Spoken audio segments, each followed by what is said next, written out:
Yeah.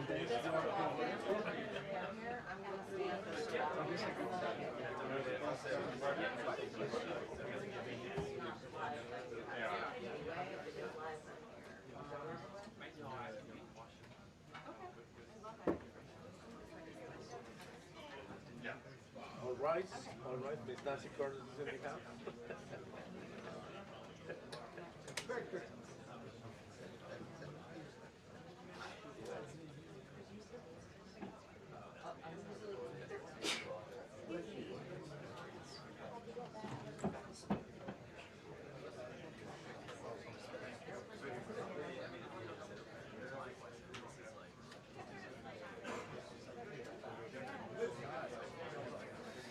Should have come back there.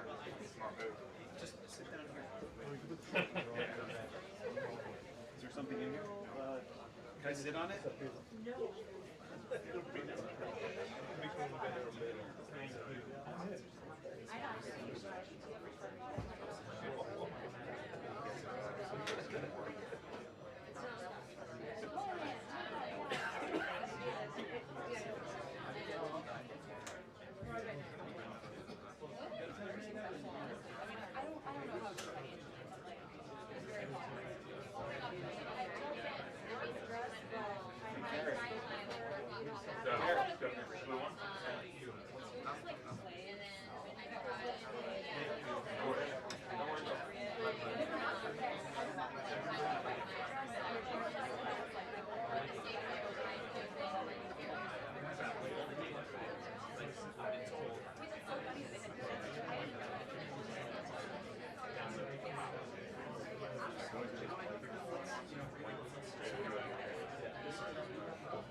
Yeah, I don't know how like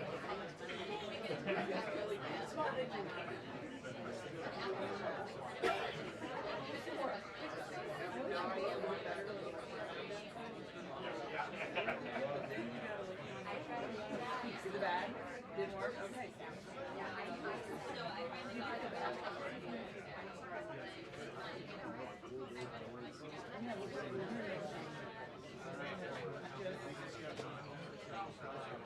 People want to shine.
like this, I'm going to be bringing over to that one, especially with the Q&A.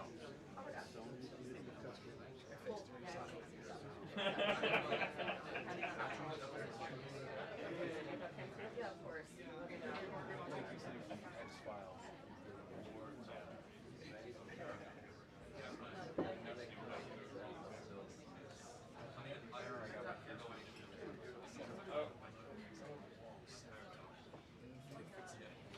Right. It's like very. Look back at it now. I'm like,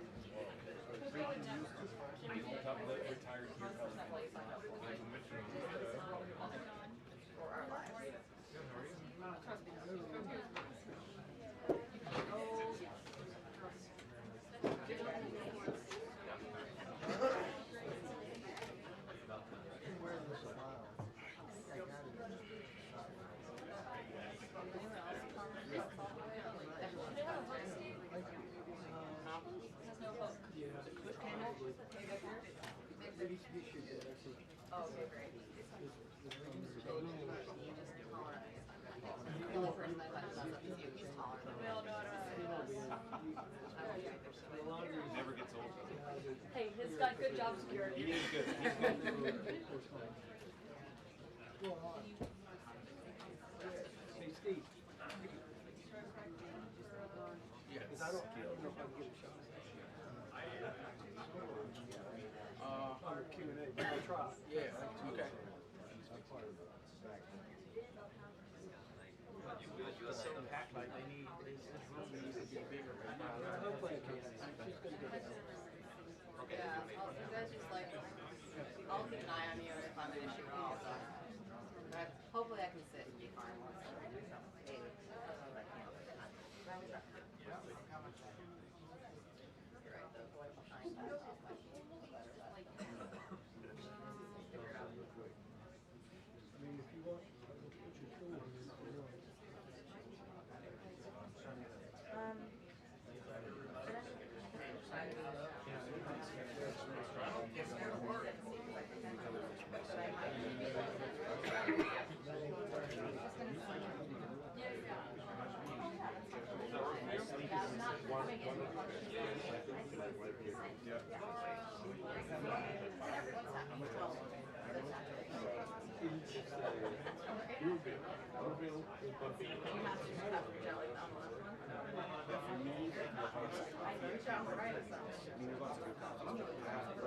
Somehow the Italians are something that other people cannot replicate.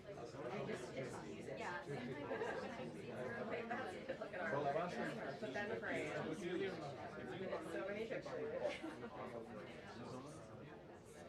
You can get, like, if you buy one pack at Giant, you can get $6.50 pack. If you buy like a box of 20, they're really cheap.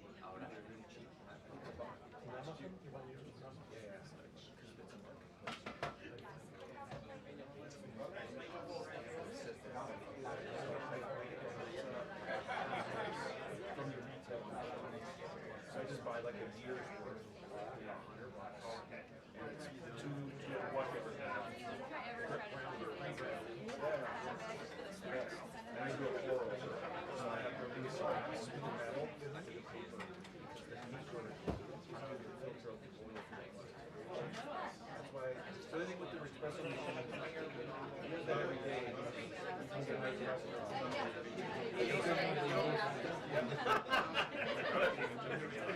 Cafe and I'm taking like countless times. Like the sugar could push you on like sometimes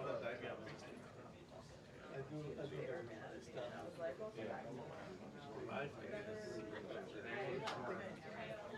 Right?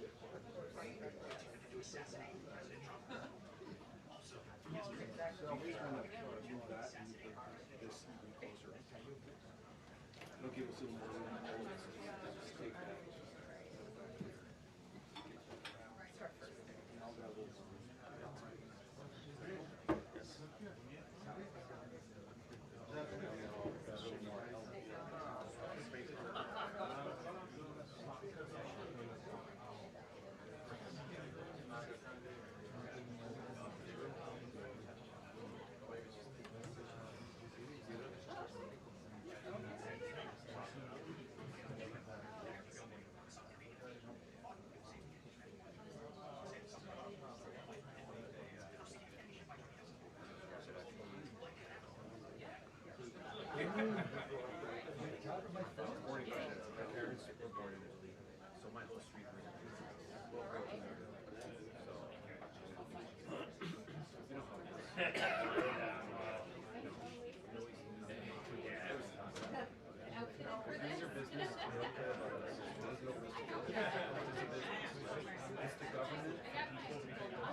Amazing.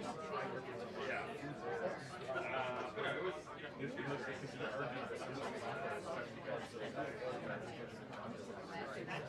I worked in Chihuahua for a while.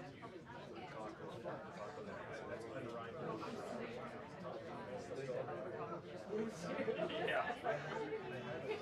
But would that have affected him?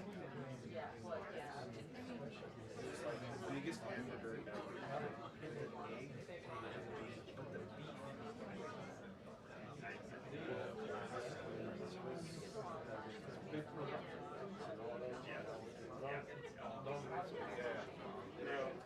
Yeah, I mean, I had food there.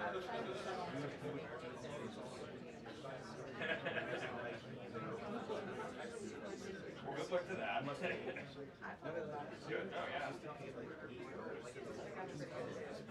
There, if you get a stack of turkeys and a thing of meat and cheese and peppers, you make it menu one price.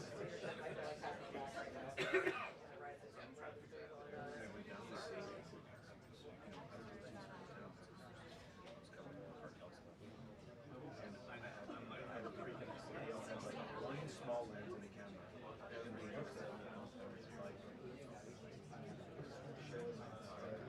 So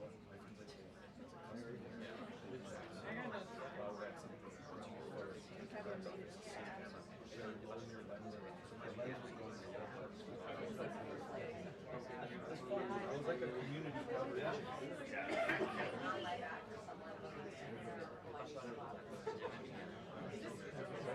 Send lens around. I like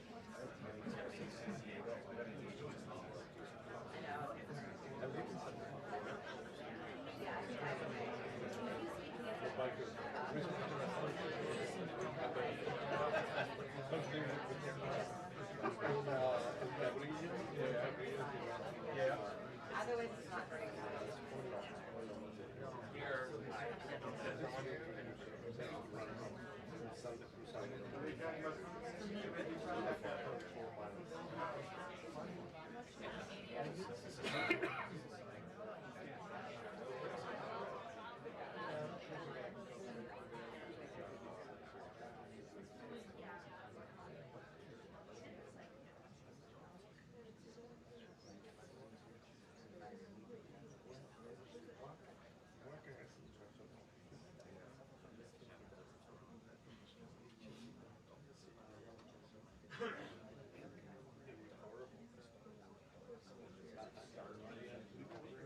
But he never used it again, right?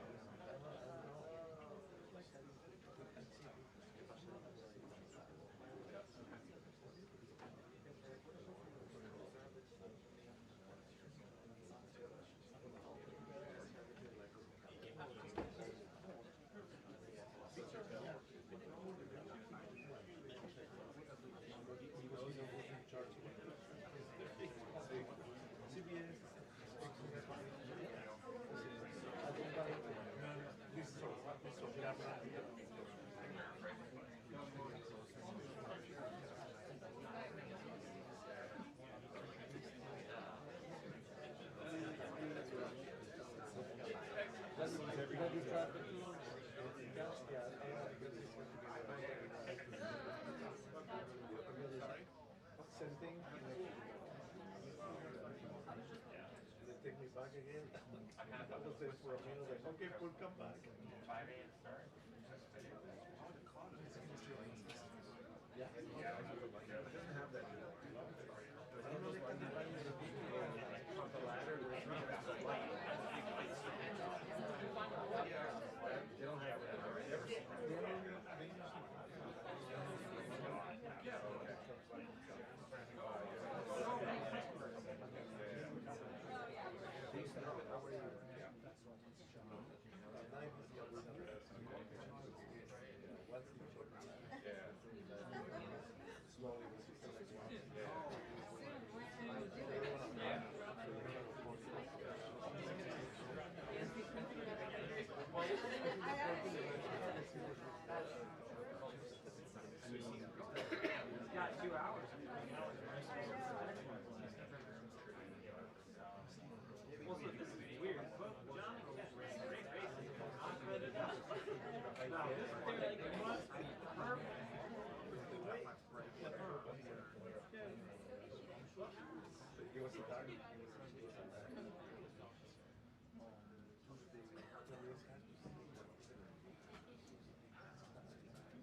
What years were these?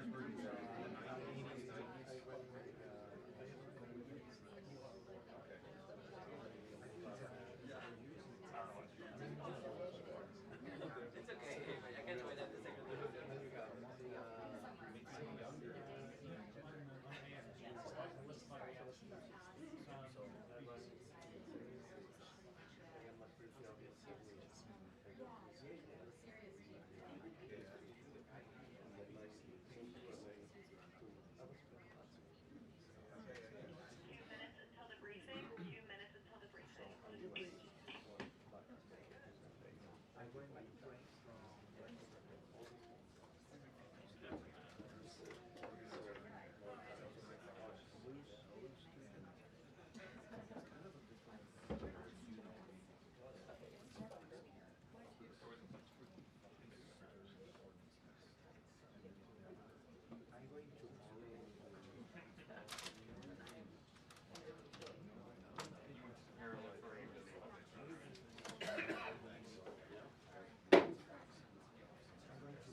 Good afternoon, everyone. Good afternoon.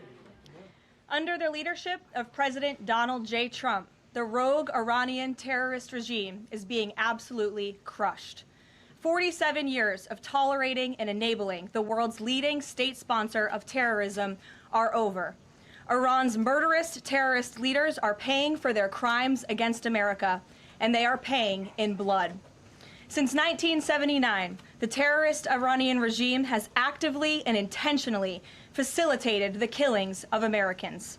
They chant death to America and fund other radical terrorists who attack our country and are seeking to destroy Western civilization itself. These terrorists seized our embassy and took 66 Americans hostage in Tehran. They slaughtered 241 U.S. service members with a truck bombing in Beirut. They killed and maimed hundreds of American service members in Iraq, and this is just a small fraction of their blood-soaked record. Prior leaders have been too weak and ineffective to address this threat.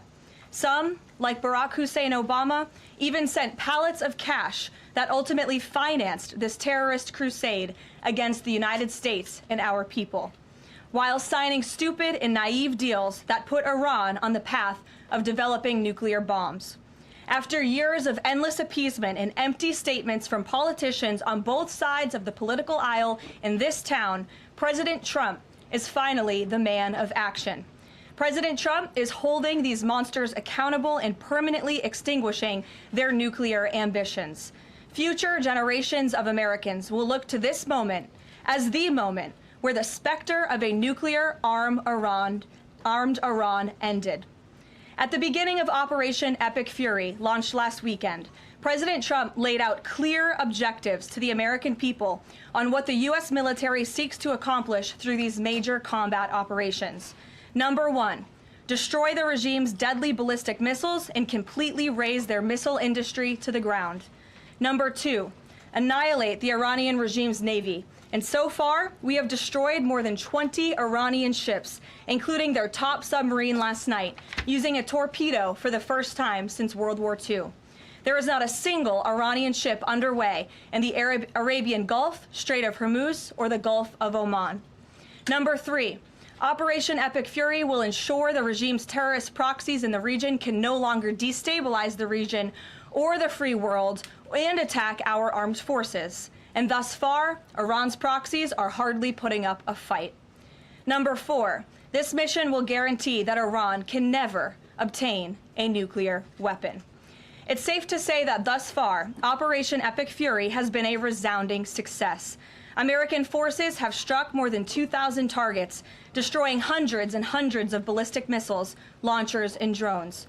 As the Department of War said this morning, we expect to have complete and total dominance over Iranian airspace in the coming hours, clearing the skies for our brave warriors to continue achieving these noble and long sought-after objectives.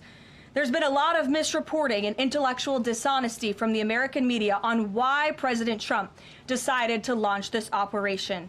So let me remind you, Operation Midnight Hammer, which took place last June, obliterated Iran's 3 major nuclear sites. Yet the terrorist Iranian regime has remained fully committed to rebuilding its nuclear program. How do we know this?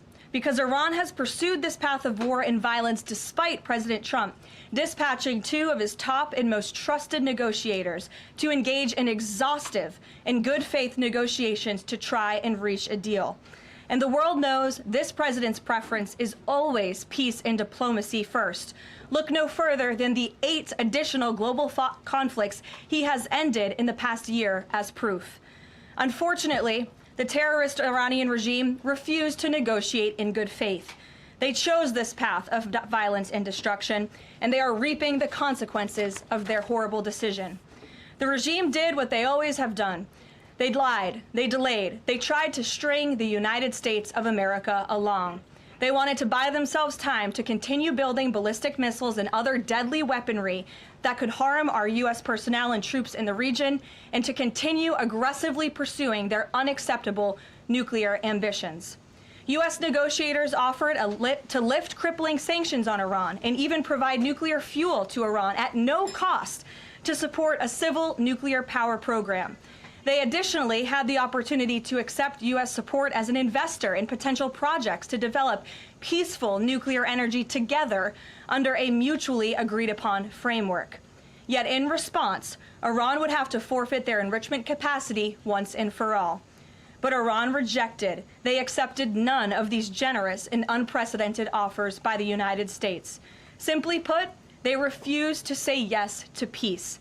And their refusal made clear that their #1 priority was building a nuclear weapon with which to threaten the United States of America. Again, the country they have been chanting death to for nearly 5 decades. Let me state this again clearly. Iran rejected the path of peace because the terrorists in charge of this regime wanted to build nuclear weapons to use against Americans and our allies. President Trump made the determination, a courageous determination and decision, that the path the United States was on with Iran had only one outcome: massive death and destruction at the hands of a nuclear-armed terroristic regime. That path of death and destruction and threats against the American people have ended with Operation Epic Fury. Operation Epic Fury has forged a new path that will better ensure the security of the United States and our people. The terrorists made a bet that President Trump would be like many of his predecessors, that he would just talk and he would refuse to enforce his clear red lines. But that has proven to be a catastrophic error in judgment. When President Trump makes a threat, and I have reiterated that threat many times from this podium to all of you over the past year, President Trump does not bluff.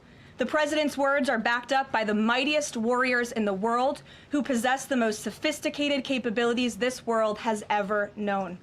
49 and counting of the most senior Iranian regime leaders, including the supreme leader, have already been wiped off the face of the earth. Make no mistake, killing these brutal terrorists is good for America and makes the world a much safer place. I want to also extend our prayers and condolences to the families of the 6 U.S. military service members who have been lost in Operation Epic Fury. These heroes represent the very best among us. They laid down their lives in defense of our country, and we will never forget their legacy or their sacrifice. As the president said, we grieve for these American patriots and their families as we continue the righteous mission for which they gave their lives. President Trump intends to attend the dignified transfer of these American heroes to stand in grief alongside their families. I understand the Department of War is working on scheduling this transfer, and we will provide updates at the appropriate time. Finally, the Trump administration is also doing everything within our power to protect Americans in harm's way. Since the launch of Operation Epic Fury, more than 17,500 Americans have safely returned home from the Middle East, with over 8,500 American citizens returning home to the United States just yesterday alone. If you are a U.S. citizen in the Middle East looking to return to the United States, the Secretary of State asks that you please register with the State Department at step.state.gov. The State Department will identify where you are and provide travel options directly to you. The administration is already rapidly chartering flights free of charge and booking commercial options, which we expect to become increasingly available as time goes on and the success of this mission further comes to fruition. I know the President and Secretary of State Rubio have been in touch as well with our allies in the region directly about this problem, making it clear that it is a priority of the United States of America to bring every American home. The Trump administration will not rest until every American is home safely and until the terrorist threat from Iran has been completely destroyed. With that, I'll take your questions. Eric, why don't you kick us off today? Thank you for being here. Karoline, thanks so much for having me. It's great to be here. As you mentioned, Iran's regime, its leadership has largely been decimated.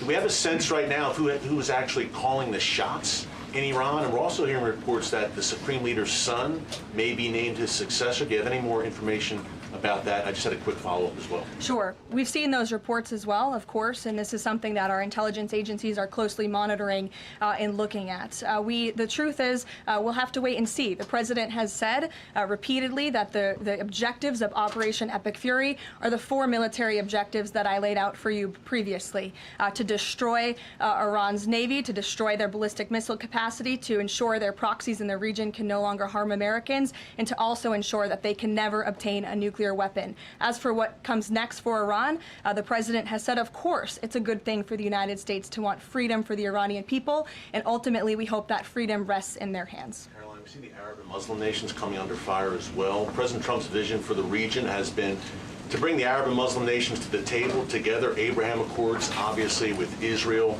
If this regime topples, could we see a new day in the region and really a new Middle East come out of this when the dust settles? Well, the greatest deterrent to true and long-lasting peace in the Middle East has always been the rogue Iranian terrorist regime. And our Arab and Gulf partners in the nation admit that, as well as, of course, our close friend and ally Israel. We have seen all of the Arab partners in the region come together during this time on the phone with President Trump, many of them commending him for this bold and brave action to protect American troops and our bases in the region that are housed in many of these Arab and Gulf states. And I know that many of these regional partners are contributing their air defense capabilities as well: Jordan, Bahrain, Saudi Arabia, the UAE, Qatar, Kuwait, and the president continues to be engaged with all of them. Welcome. Garrett. Also have two, if you'll humor me. Axios, I think, was the first to report this morning this phone call between the president and Prime Minister Netanyahu, saying that Netanyahu had given the U.S. this information about where the Ayatollah would be and that he'd be with his deputies on Saturday. How important was that information in the president making the decision to strike where and when he did? I think it was important with respect to the timeline, but I think the president, prior to that phone call, had a good feeling that the Iranian regime was going to strike the United States assets and our personnel in the region. And the president was faced with a choice. Does the United States of America use our military and our capabilities to strike first, to take out this threat that has been threatening our country and our people for 47 years, or is he going to, as commander-in-chief, sit back and watch as the rogue Iranian regime attack impacts our people in the region. That's obviously an unacceptable decision. For the second choice there is unacceptable to the president, which is why he made this decision. As for where the Ayatollah was going to be, that obviously had an impact on the timeline of the operation, but not quite the president's decision in its entirety. And then on the way the public is viewing this, we were sitting here last week, I asked you if the president was going to make this a big part of the State of the Union, if he felt like he had to sell the possibility that he'd do strikes like this. We're now 5 days on. He hasn't done kind of the traditional speech to the nation part of it. Does the president believe the country supports the actions that he's taken so far in Iran? I think he does, and I think the president knows the country is smart enough to read past many of the fake news headlines produced by people in this room that this action was unjustifiable. Again, this is a rogue terrorist regime that has been threatening the United States, our allies, and our people for 47 years. And the American people are smart enough to know that. And they've also been smart enough to listen to the president himself, not just over the past year in this second term, but during his first term as president, and also for the past 40 years of his life. This is a president who has been remarkably consistent on this issue, that Iran can never obtain a nuclear weapon. And the president tried peace through diplomacy, exhaustively and extensively. He and his team gave it their best go, and the president ultimately came to the determination of that peace was not a pursuable path. The Iranian regime, they want death, they want destruction, they want to kill Americans, and that's unacceptable to this president. It's intolerable to him as commander-in-chief. Jackie. Thank you, Caroline. Obviously seen the update from the State Department on the 17,500 Americans that have already come back, including some 8,000 just yesterday. There are still 6,000 that are looking to get out, as I understand it. And just in the context of what you just told Garrett about the president's decision on a timeline, if he had decided to do this strike before receiving, the specific intelligence about the meeting on Saturday, should there have been more done in advance of the strikes to try to get those Americans in the region resources and information to get home before day 3 of the war? There was many signs put out by the State Department, and I wish that everyone in this room would report on them. The Secretary of State issued level 4 travel advisories dating back to January for many of these countries in the region. On January 14th, the U.S. mission to Saudi Arabia advised personnel and Americans to exercise increased caution and limit non-essential travel to any military installations. On February 11th, the U.S. Department of State Consular Affairs shared a list of countries with level 4 do not travel advisories. You can't be much more clear than that. Do not travel to these following countries. On February 23rd, the U.S. Embassy in Lebanon ordered non-emergency government personnel and family members to leave Lebanon due to safety risks, and we helped them do that. On March 2nd, the State Department urged U.S. citizens to depart Lebanon immediately. With respect to Iran, on February 27th, the Secretary designated Iran as a state of sponsor of wrongful detention and stated no Americans should travel to Iran for any reason. And again, on February 27th, the U.S. ambassador to Israel warned Americans to leave Iran, and they provided travel advisory alerts through the U.S. Embassy in Jerusalem. So the State Department was all hands on deck on advising extreme caution and do not travel alerts to Americans in the region. With respect to the Americans who are still in the region now, again, the State Department is asking that they register at the website so they can directly identify you, and we are actively and rapidly working to charter flights. There is some commercial flights that are taking off intermittently from these countries, and we plan to get Americans on board as quickly as possible, again, free of charge to them. And we have some additional measures that I think will be announced in the coming days. Again, I can also reiterate from the president's perspective, this is something he's brought up directly with our allies and partners in the region, that we expect their help in getting Americans home, and we will do that, and we will not rest until every single American is returned home safely. Thank you. And then one follow-up just on how people might be experiencing this at home. With respect to the economy and the cost of oil spiking, is there a need to start those Navy escorts in the Strait of Hormuz now to sort of blunt the impact to people? And also, because Spain is a member of the EU, does that at all put a wrinkle in the president's plan for a trade embargo with them?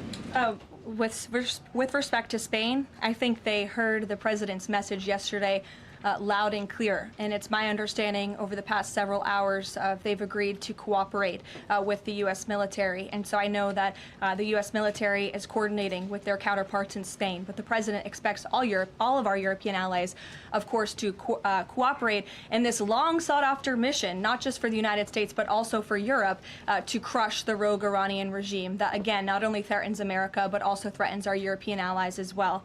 With respect to oil prices and the economy here at home, of course, this is something that Secretary Bessent, Secretary Wright, the National Economic Council of Energy, that is led by Secretary Burgum, has been long working on and well in advance. Yesterday, President Trump announced the U.S. Development Finance Corporation will provide political risk insurance at a very reasonable price for crude carriers and cargo ships operating in and around the Gulf. And as you pointed out, Jackie, the president said if necessary and when appropriate, the U.S. Navy will begin escorting tankers through the Strait of Hormuz.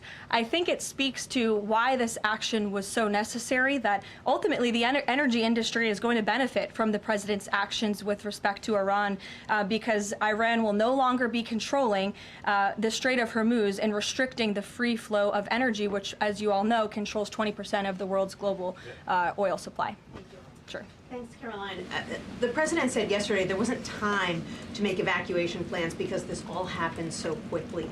Given how critical the president has been of the chaotic evacuation from Afghanistan by the last administration 5 years ago, why wasn't there more of a focus on evacuation plans from the Middle East that could have been at least put in place, ready to go before the strikes this weekend? Again, I just laid out for you that there have been plans in place and that the State Department has been very clear to the American people traveling within this region not to travel to these regions. We gave notices to leave immediately the countries where these Americans were within.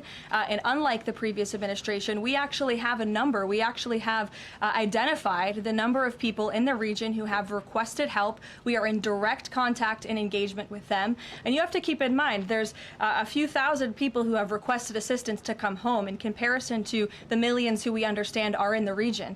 So we will help every single American who wants to come home if they're making that request of the State Department. Americans who called the State Department hotline as recently as last night were being told, we can't help you, you have to make your own plans. Well, the line was updated, and I expect every single person in this room to report on that accurately, so that information can be relayed appropriately to your audiences and to the American people. I think as journalists, you all have a responsibility to let them know that the line has been updated accordingly with the proper guidance, because I saw many people in this room very quick to do selfie videos with the line yesterday, but not so quick to report on the corrected message today.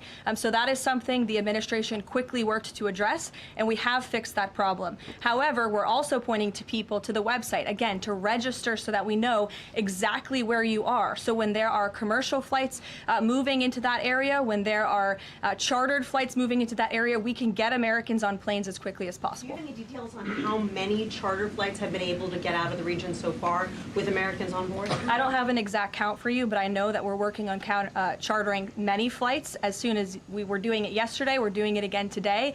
And you should not expect us to detail exactly when these flights are taking off for obvious reasons. The Iranians have shown that they are not going to hesitate to target civilians in the region, which is completely intolerable. But for safety and security reasons, we're not going to be broadcasting when flights full of Americans are going to be taking off, obviously. Danny. At the top there, you said that the Iranian regime is being absolutely crushed. Can you explicitly say then whether or not regime change is a goal of President Trump's operation? The goals of this operation have been made very clear, Danny, and the president has said them in his speech when he launched this operation and released that video in the middle of the night to all of you and to the world.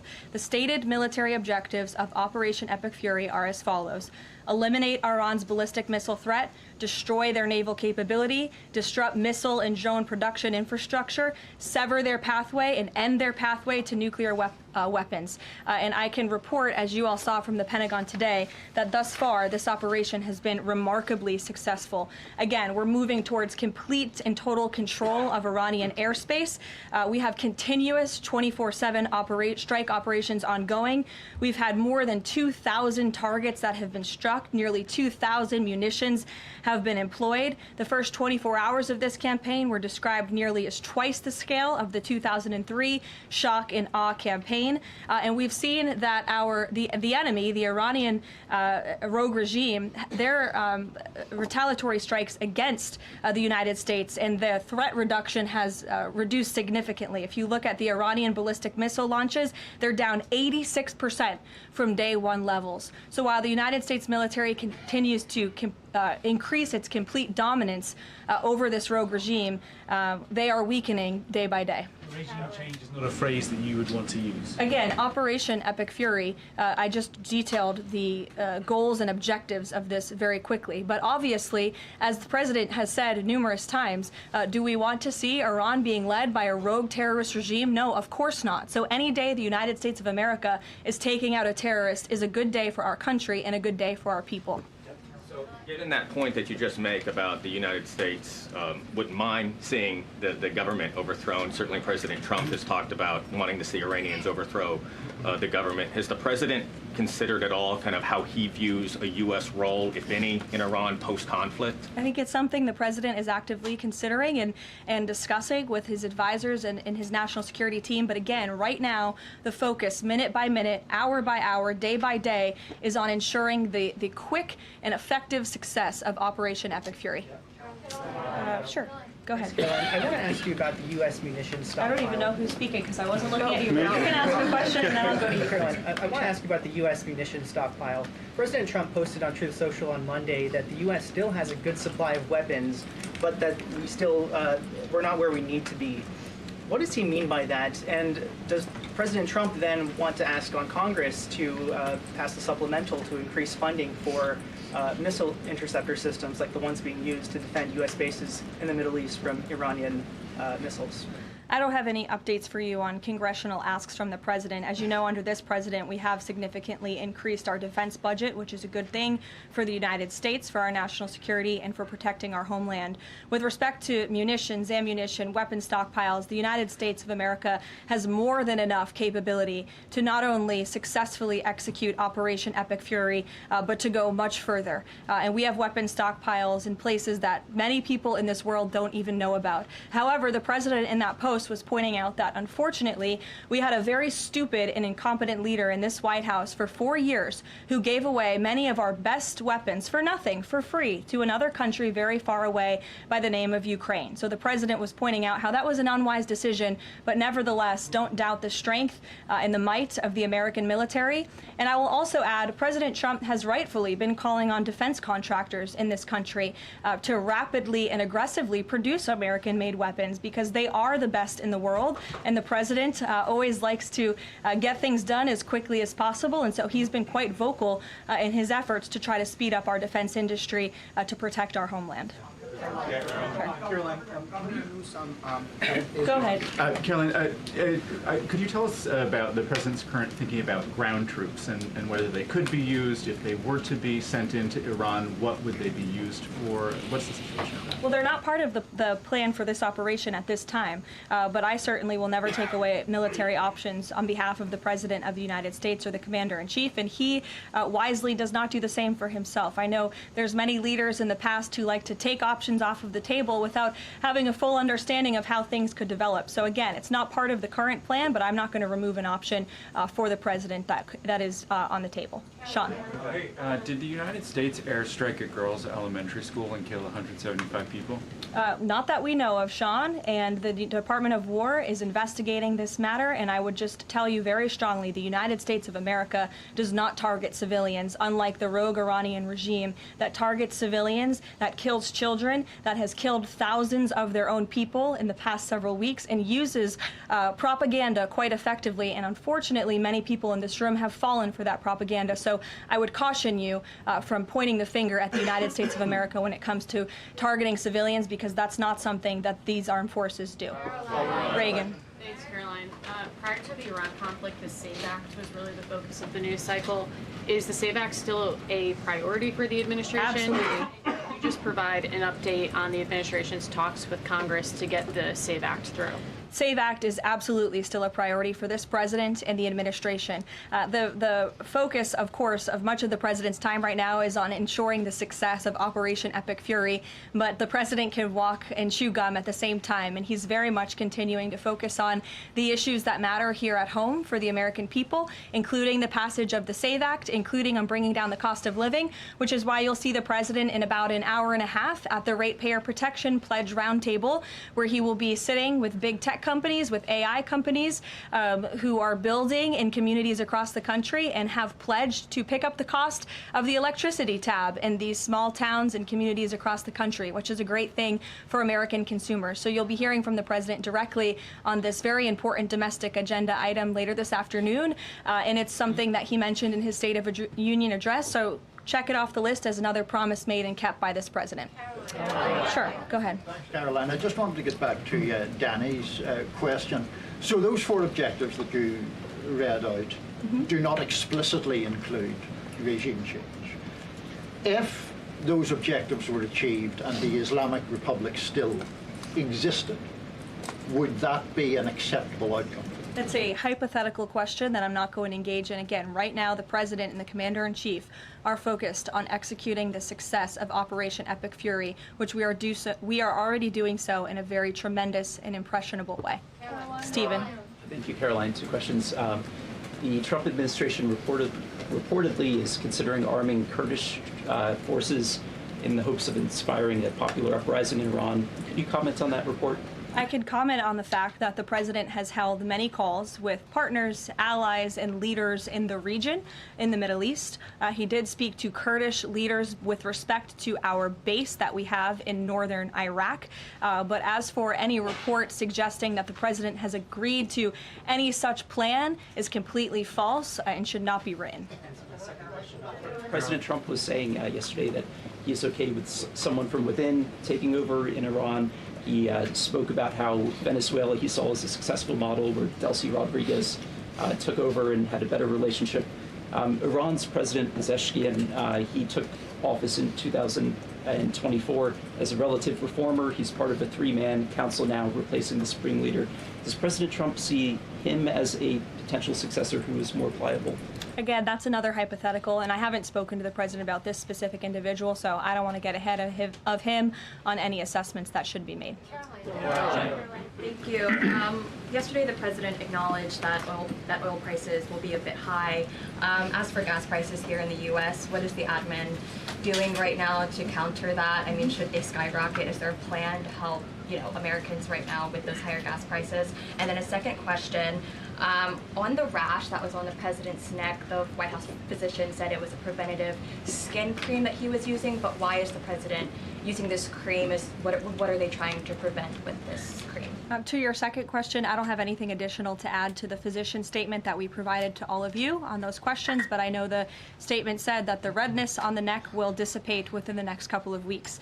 To your first question about oil prices, thank God we have a president who has exuded American energy dominance over the past year, an administration that is wholeheartedly focused on keeping prices stable as best as we can. Of course, this operation is temporary to protect the homeland, but crude oil prices did fall yesterday. They remain stable today after the president announced steps to ensure the stability in global energy markets. Again, those include the DEC offering reasonably priced political risk insurance and the potential for the U.S. Navy to provide protection for the flow of energy through the Strait of Hormuz. It is the president's belief and his economic team's belief that the economy continues to be very strong, it's robust, and will be able to weather any of the temporary impacts of Operation Epic Fury. John. Thanks a lot, Karoline. Just to follow up to that, the timeline for making the Strait of Hormuz safe for oil tankers to transport their oil through the strait, what is that timeline, and what can the president do to speed up that timeline? I don't want to commit to a timeline, but certainly it's something that is being calculated actively by both the Department of War and the Department of Energy. They're working very closely. Both secretaries are in all of the briefings on this subject with the president, and this is, again, something they're monitoring. And if and when necessary, the United States Navy will provide assistance to escort oil tankers through the strait. Sure, in the blue. Thank you, Caroline. You're not in blue, Andrew. Go ahead. Yeah, thank you. Well, I guess you are, sort of. I'll go to you after. You had mentioned about the commercial aircraft being used for the evacuations. What about the use of military aircraft? Would that happen in conjunction with that or subsequent to?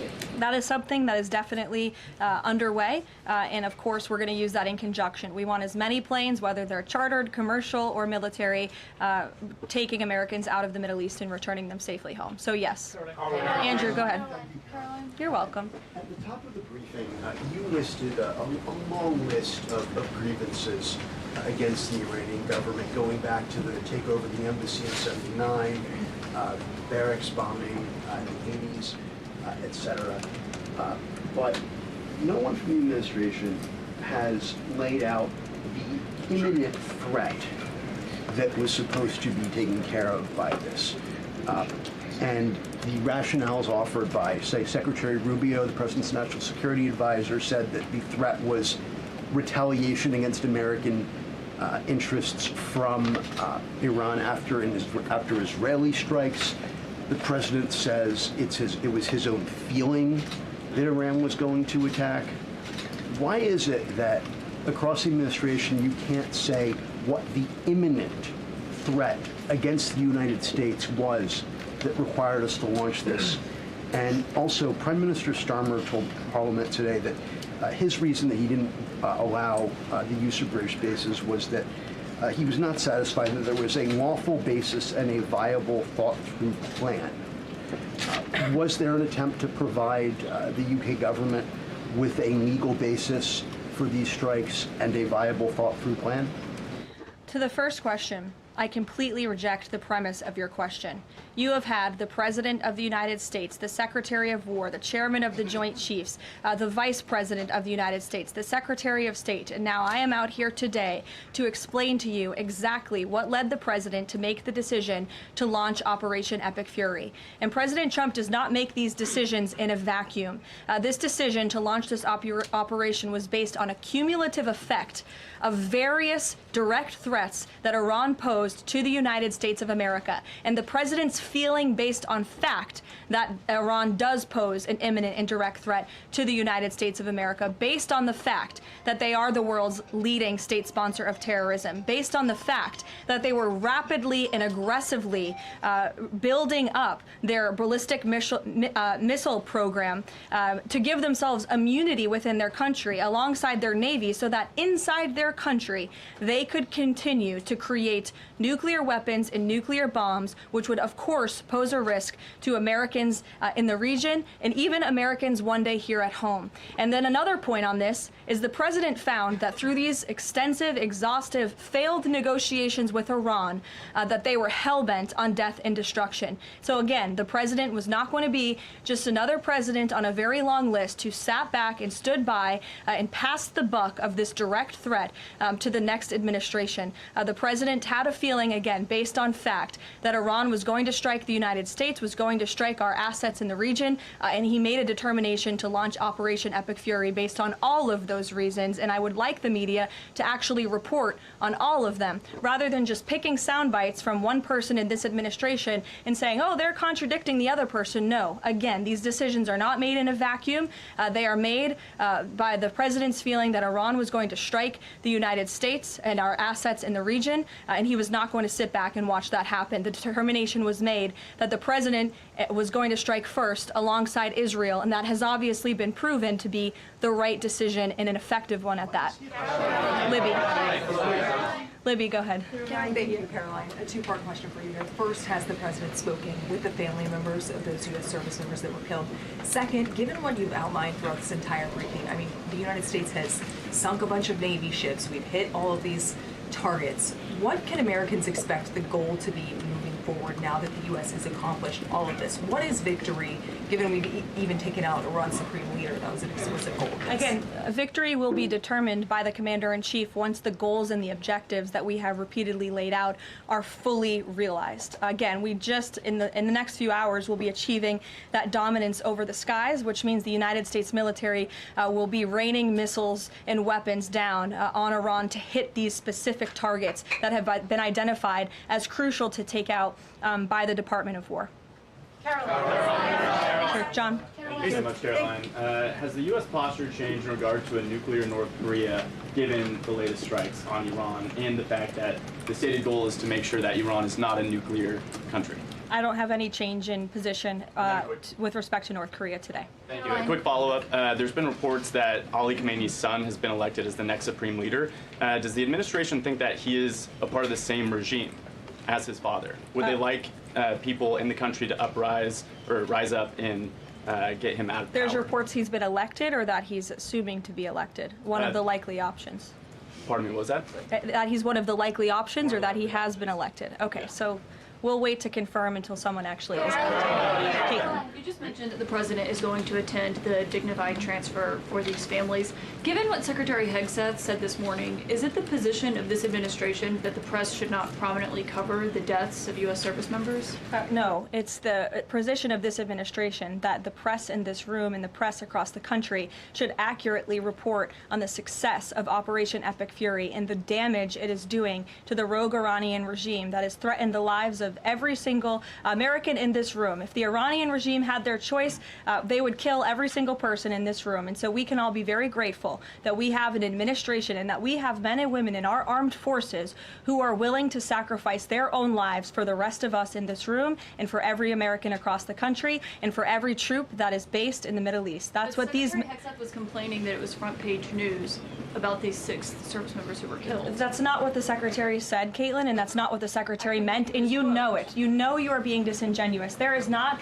We've never had a Secretary of Defense who cares more... Drones get through or tragic things happen. It's front page news. I get it. The press only wants to make the president look bad. Yeah, As you know, we cover the deaths of U.S. service the- members under every president. The press does only want to make the president look bad. That's a fact. Especially you. No, listen to me. Especially you and especially CNN. And the Secretary of Defense cares deeply about our war fighters and our men and women in uniform. He travels all across this country to meet with them, to connect with them, and your network has hardly ever probably reported on that. You also had the chairman of the Joint Chiefs, Chairman Kane, who's a brave patriot, standing alongside the Secretary at the Pentagon this morning, again expressing his condolences to these families. And I just told you that the President of the United States will be attending their dignified transfer. So please, That's not making the president look bad. That's showcasing that. And we expect you to cover that as you should. We expect you to cover that as you should, Caitlin. But you and your network know that you take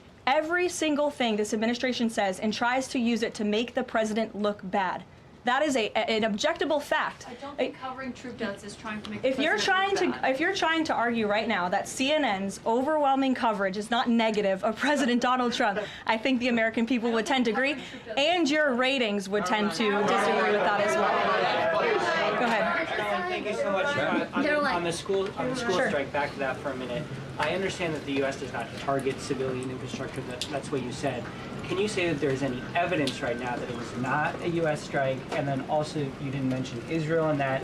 Is there any assessment about Israel's potential likely role in that, if at all? Again, the Department of War is currently investigating this matter, but again, I will reaffirm that the Department of War and the United States Armed Forces do not target civilians, as does the Iranian regime, who kill and execute their own people. Christian. Two separate issues, Caroline. First, what can you tell us about the military operation in Ecuador? And then secondly, is the president considering invoking the Defense Production Act to boost munition stockpiles while we are in this conflict? It's not something I've heard the president consider, but as you know, the president has been in a pretty direct correspondence and public correspondence with defense contractors, asking them to aggressively speed up their manufacturing of American-made weapons, which again are the best in the world. With respect to Ecuador, I would point you back to the statement released by the U.S. Southern Command. On March 3rd, Ecuadorian and U.S. military forces launched operations against designated terrorist organizations. These operations are a powerful example of the commitment of partners in Latin America and the Caribbean to combat the scourge of narco-terrorism. And together, we are taking decisive action to confront narco-terrorists who have long inflicted terror, violence, and corruption on citizens throughout the hemisphere. And on that, I would also add that this weekend, I'm pleased to announce, the president will welcome the heads of state from 12 nations across our Western Hemisphere in Miami, Florida on Saturday. The point of this new newfound Latin America summit is to promote freedom, security, and prosperity in our region. The following countries will be in attendance: Argentina, Bolivia, Chile, Costa Rica, the Dominican Republic, Ecuador, El Salvador, Honduras, Panama, Paraguay, Trinidad and Tobago, and maybe some others as well. And the president will be speaking with the leaders of this country who have really formed a historic coalition to work together to address criminal narco-terrorist gangs and cartels and counter illegal and mass migration into not only the United States but the Western Hemisphere, which remains a key and top priority of this president. Thank you very much, everyone, and you'll see the president yourselves in an hour. Thank you, Caroline. Thank you, Caroline.